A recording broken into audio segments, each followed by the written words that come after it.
So I'm going to continue talking about food. Yes, I know it's a very long story, but oh, come on, food is like water. It's one of those things that you probably can't get away from. So grab your coffee or tea and your notebook if you're keeping notes on this topic. And then this one is going to be a little bit different. If you want to share a coffee with me, you can do that in the link down below. If you wanted to help me out, you can do it through an Amazon gift card or the PayPal account. Both of them are down below and they are specified. So thank you for that one. And here we go. Number one. I'm going to tell you how you can recognize if the eggs that you're buying are from a free-range thing or whatever it is.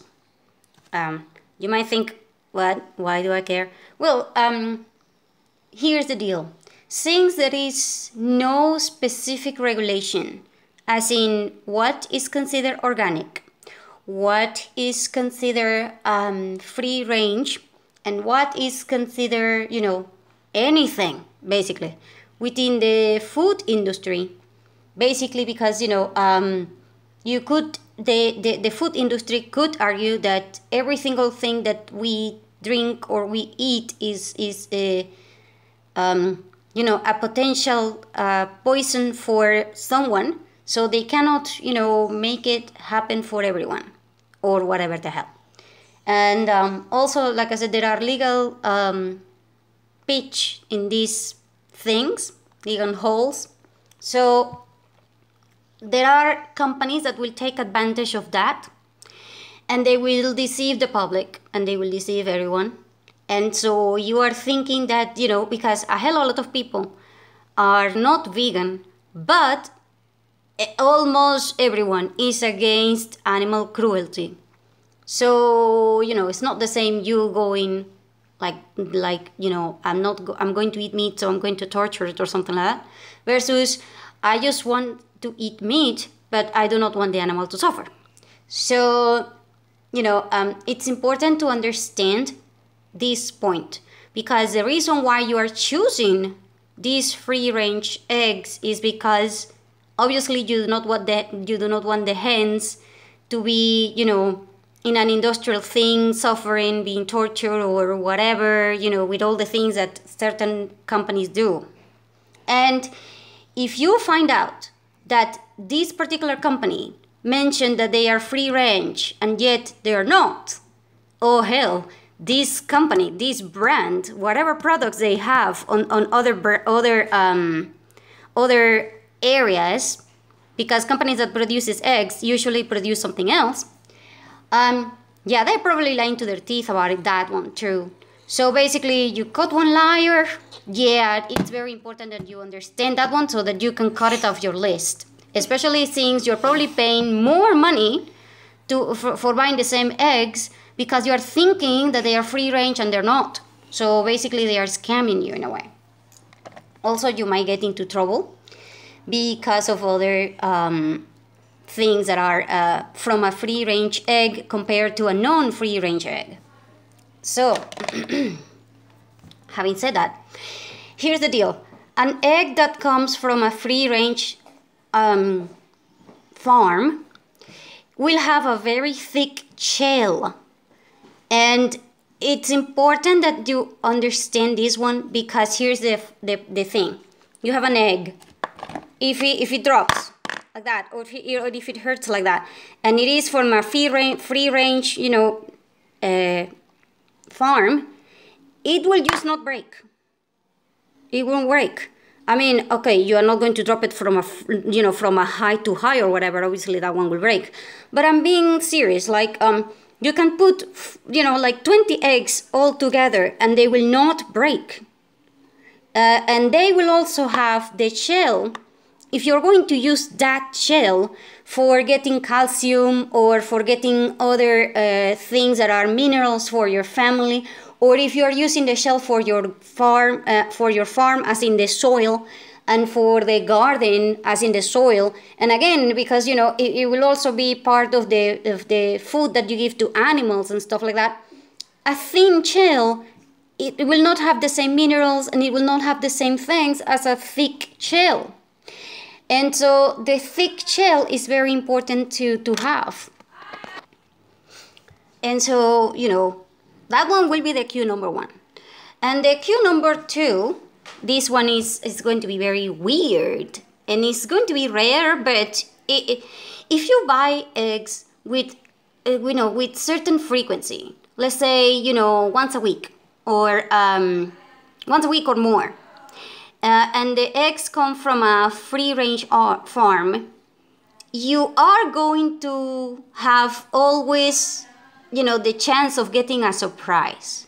What is a surprise? Well, some eggs will be the same size, but they will have 2, 3, 4, 5, up to 7. I think that one was the record, 7. 7 yolks within one egg. And I'm not joking. I have seen, here, I have no idea how, but some people can tell that some eggs will have 2 yolks instead of 1. And some people can even tell when they have more than 2 yolks instead of 1. I have no idea how the hell they do that. But they can separate those eggs and they will sell it to you, on a different container, because they will charge you more for the same eggs. And that way, you will know for certain that they are like that. And there are people that will tell you that this is because of the hen, but other people will tell you that it's not because of the hen. I have no idea, quite frankly, why it does happen or why it doesn't happen. But the point is that if you get eggs for a free-range, farm, and you have never, ever gotten 2 yolks in one egg, or at least you don't know anyone that buys that particular brand also, and they have never gotten that one either, yeah, then you got a problem. Because that needs to happen.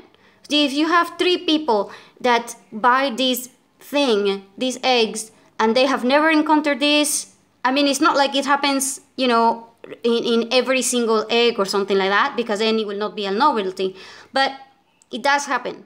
And I have seen it, and I have other people that have had, these taken into videos and stuff, and they are asking, why is this happening? Nobody knows. Come on, what the hell? You just open an egg and you got 7, 7 yolks in it. Oh crap, that one was, yahoo, you won the lottery kind of thing. But if you play the lottery, it's like when you buy scratch tickets, you are going to get one. It doesn't matter, how frequent, but you are going to eventually get one if you keep buying it, right? It's not like you can always lose. And it's not like if you know somebody else that is doing it, they will also be losing all the freaking time. Oh, hell no. So this is important. It's also important to understand that some people will even put flavoring and other things into the eggs, because eggs are a liquid, and basically liquid will absorb flavor and other things.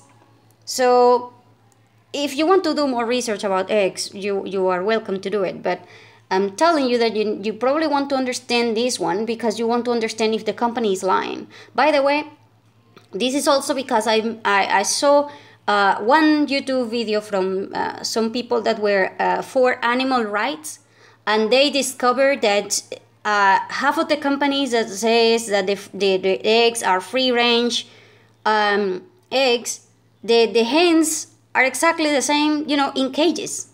They are still in cages. They are not free-range. And so they are overcharging you for what? So, oh hell no, you gotta stop doing that. Stop buying from companies that just want to screw you over.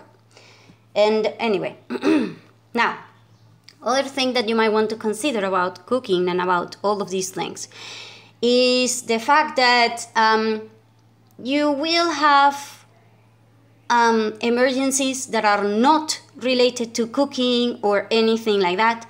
And sometimes you will need long time for cooking, and then you gotta leave the kitchen for whatever reason, and you're probably going to leave somebody else, you know, doing the cooking, and then you're going to come home and find out that everything has been burned. So let me explain this one. So you are cooking grains, because, you know, grains take a long time to do it. And so, you know, you need to cook this thing for 3 hours. But you gotta go shopping, you gotta go to the dentist, you gotta go do whatever it is that you're going. So you leave somebody, like your daughter, your son, your husband, or the maid, or whoever, and you say, turn this off in 2 hours, you know, please turn it off in 2 hours. And then you go, okay. So you leave. Yeah, when you come home, the kitchen was on fire and everything was, you know, pissed or whatever, and then you are angry and everything because the person that you just told to do it didn't do it. And it's going to happen quite frequently with everybody, by the way. Because here's the deal. If you have somebody, if you are the one who is always in the kitchen, and you have somebody that is never in the kitchen, they are probably going to be into their stuff, and they are very, very likely going to forget that you asked them something related to the kitchen, because it's not in their routine, especially if they are men. So you want to avoid all of this by putting an alarm clock or a setup or something that will make a hell of a lot of noise both in your cell phone, so that you can call the person at home and say, hey, I told you to turn that thing off. Go right now, and I'm not hanging up until you do it. Because, you know, after you cook something for 3 hours, you lost the propane, you lost the thing that you're cooking, you lost water, you lost time, you lost, oh crap, you lost everything. And basically, if that was your meal for, you know, the whole week, you just lost your meal for your whole week, and now you will have to go buy again and everything, and it will be a pain in the ass kind of thing. So you get it in your cell phone so that the person can get it. Or, you know, if you're going to be in the dentist or something, obviously you will not be able to, you know, call them. So you put something that will sound very, very, very hard in the kitchen, and they will have to listen to it. And then they will remember, because once they go into the kitchen to turn it off, they will remember, oh yeah, I gotta turn this off, you know, like a clock or something. And speaking of that one, you might want to consider buying a kitchen clock, you know, like a wall kitchen clock or something like that. It's important because that way you will always keep track of whatever it is that you are doing. And remember, in case that there is a problem with water, as in you get problems, you know, and then you all of a sudden you are cooking or you're cleaning in the kitchen, and then all of a sudden there is a problem, and then you are not getting water through the pipe, you always want to get a container that can hold maybe 1 or 2 gallons of water, and you want to have it with a small nose or something. And then you want to have it near the sink in your kitchen so that you can do the dishes, but more importantly, so that you can wash your hands. And I'm going to tell you something. I do not know if this happens in your country, but oh man, men in particular, men will be like, what the hell? They will probably get, you know, like when you're an alien, you come to another planet, and then you're like, what the hell? Yeah, kind of like that. Because women, not all women, but oh hell, women in my country, they are maniacs, and I do mean maniacs, about the kitchen towels and the kitchen cloth things.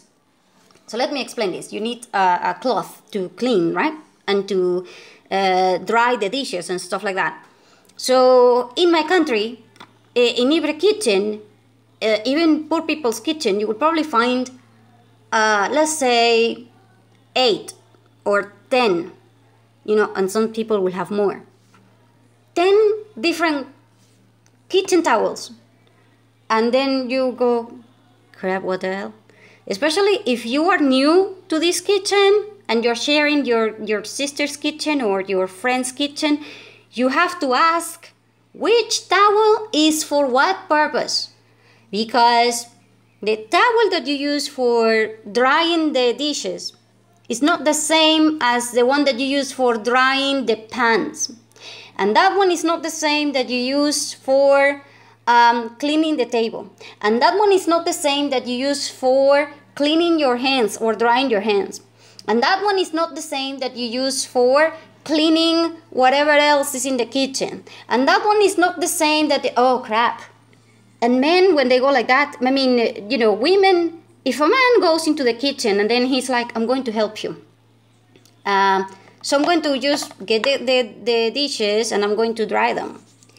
The women will go, what the hell did you do? That cloth is not for that. Oh my God, you make it dirty. What?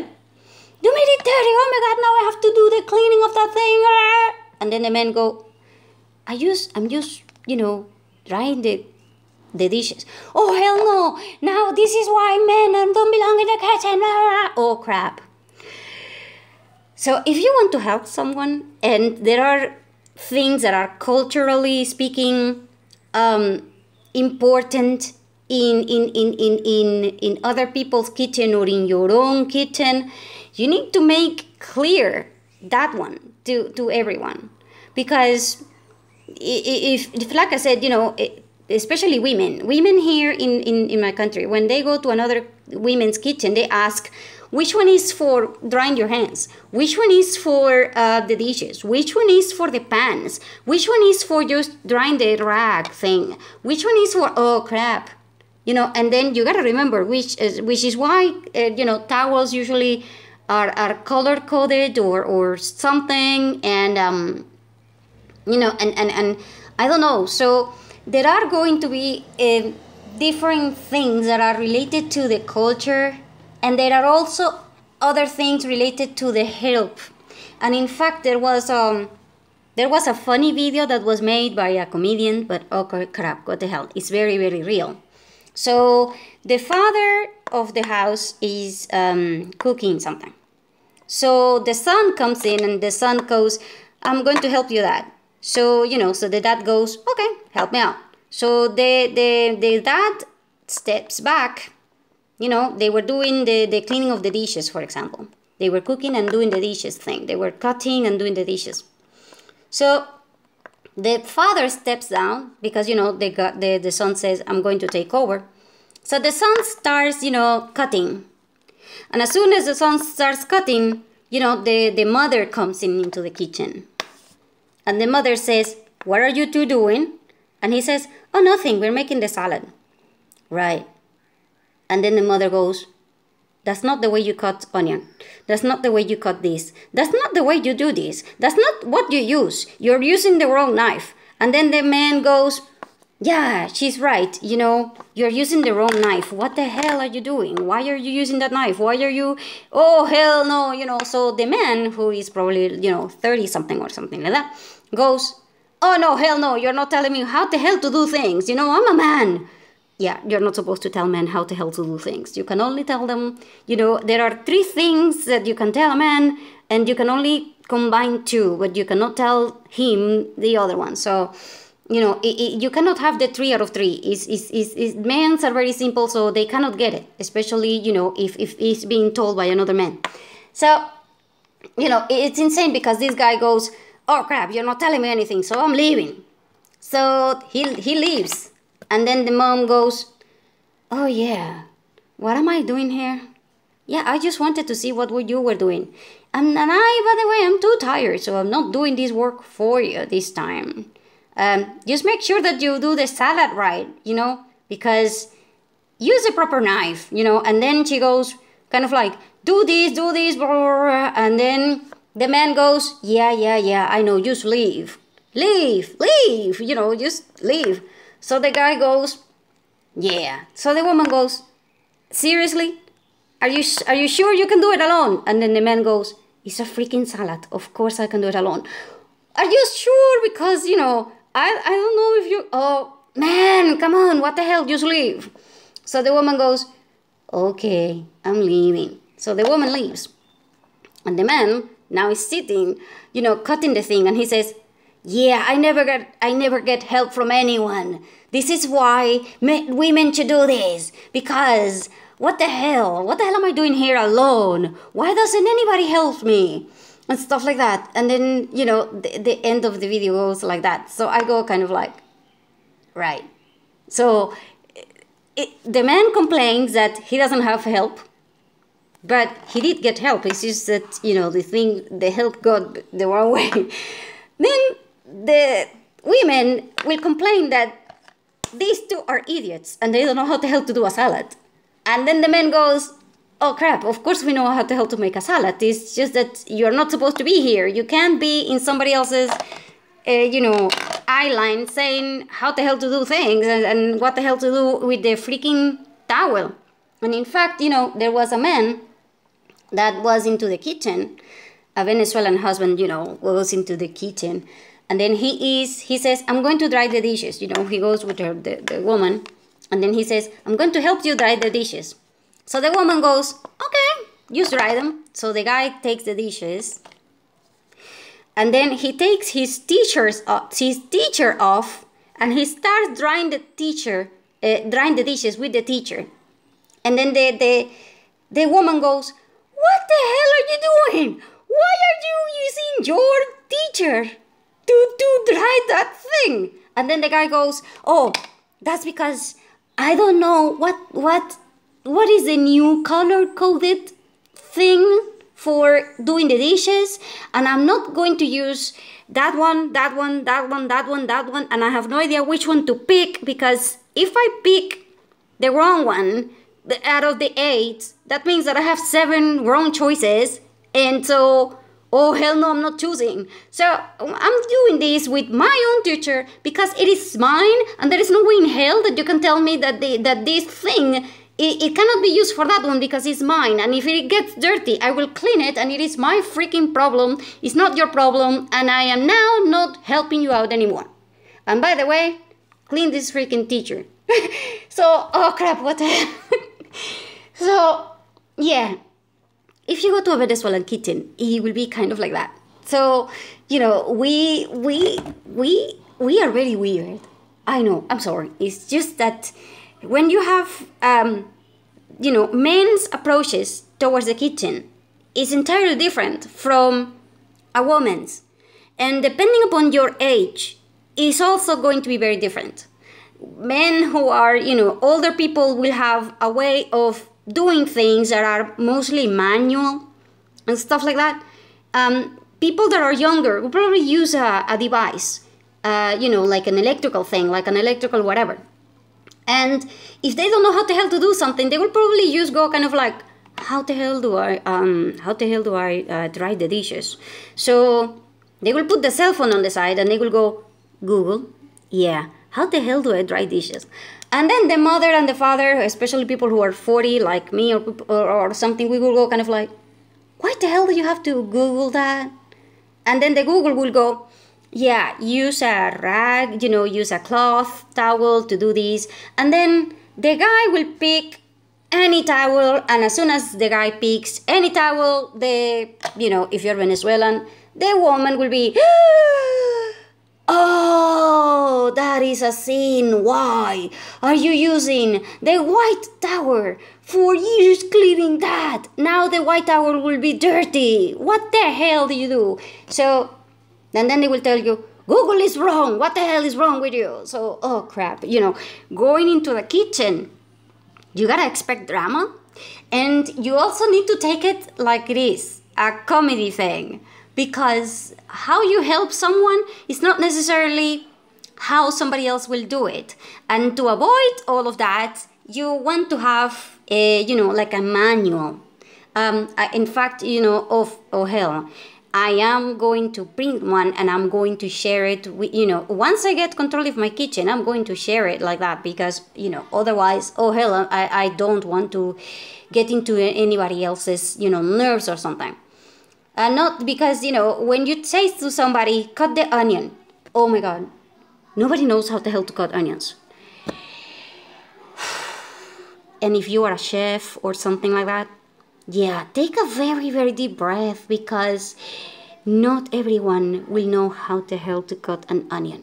Yes, I know it sounds easy, but oh hell no, you're not supposed to cut the onion, you know, like the way we do it, because onions have like I don't know how to call it, but let's say an onion is like this. See, it has these small lines. You are supposed to cut onions with the line, not the other way. You're not supposed to cut onions the other way, because that's not how oh crap. So yeah, so you know, but like I said, you're not supposed to do it, but you could do it like that. And yeah, and at the end, when you have the salad, you are not going to be able to pick it up the way that it is supposed to and stuff like that, because you got it wrong. So if you have a technique that is important, or you have a special cut, like I said, you know, like when you are cutting peppers or something, and you need them to be diced, you need them to be minced, you need it to be long or whatever. You want to have a sheet that's printed that says specifically the name of the cuts that you are asking for, because people will not get it. If especially people that have never been into the kitchen, or they are not used to being in the kitchen, because when you say minced, it means minced. It doesn't mean diced, and it doesn't mean, you know, long cut it or whatever. It means minced, you know. So yeah. So a hell of a lot of people will not get to you, because when you're using wording that they are not used to it, or they don't know what the hell that word means, they will understand, use the word cut. Cut the onion. They will just cut it. The other, no, that's not what you meant. So you have to understand that the level of expertise of everyone, and I do mean everyone, is different. Not everybody is passionate about cooking and all of that as you. And even if you are passionate about cooking, you probably don't have the same expertise as somebody that actually went to college. You know, like a college for culinary cuisine things, and they will have a hell of a lot of more techniques and expertise, and they will have a repertorium that it will probably put everybody else to the shame. You know, there is a reason why some people will actually go to college for this. So, you know, and then it's important to understand that you can do extremely well, but if you have a team, you need to understand that the team, your other people will have different strengths, different things that will be applied. And especially if they're going to give you help, stop complaining. Stop saying you're doing everything wrong. Because what you're going to do is you're going to alienate everyone. And then nobody will help you in the kitchen. And then when you actually need help, nobody will want to be around you because you're too bossy or too weird or too whatever. So what you do is you get patience. I know it's a hell of a lot of difficult job to try to be patient, especially because you are passionate about cooking and the other person probably isn't as 1/4 of the passion as you are. But you go simple. And this works also for when you're teaching children. Children will need to help you in the kitchen, and you cannot expect them to not make a mess. And you cannot expect them to understand your logic of having 8 or 10 different kind of cloth to do the exact same thing, you know. So you gotta understand that this is a process. Men will go about it simple because men are simple. It's not their fault. And you will go about it complex. It's not your fault either. You know, this is why, you know, women and men are different. We are meant to be different. And you need to take advantage of the fact that we are different. Because this means that men will do a hell of a lot better job as chefs most of the time than women do. Because we don't consider certain things that men will consider. Men will do it very simple, elegant, whatever. Women will do it with passion and other things, and the senses that we have are more complex than men. So, you know, just take all of that into consideration. And if you have rules or whatever, just print them and put them in a, you know, in like a board in the thing or whatever it is. And these rules should include table manners.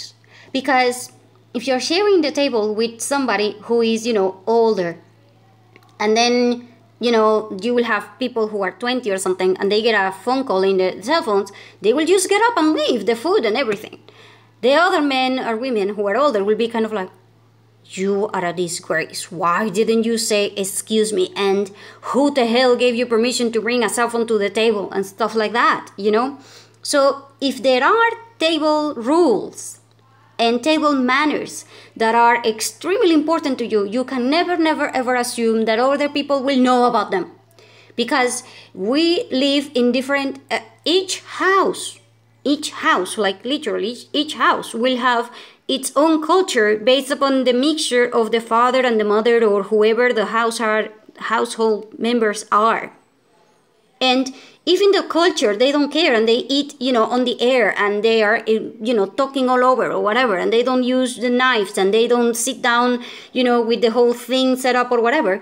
But you do, then you are going to have fights with virtually everyone. And if you don't know what the hell, then buy a book about simple, basic manners in table and culture, and then share it with all of your friends. Buy 20, and as a Christmas present, give them away and say, hey, I bought you this because, I thought about it for our meetings, because, so that the meetings can be more homogeneous or whatever. I mean, some people might be offended if you give them something like that, so you want to try to be a little bit careful. But the point is that, it's not about the object per se, it's about how you focus it. And it's important that you understand this, because it will give you a hell of a lot of problems. And it will give you social awkwardness. And you need social contact. And if you don't get invited anymore to any kind of meetings because you are talking about religions, and then you're also talking about politics, or you are screwing up because you are messing around in these things because you don't know how the hell to do anything, then, you gotta learn. And the best way to do it is to make it equal for everyone. So I hope this is helpful. Thank you.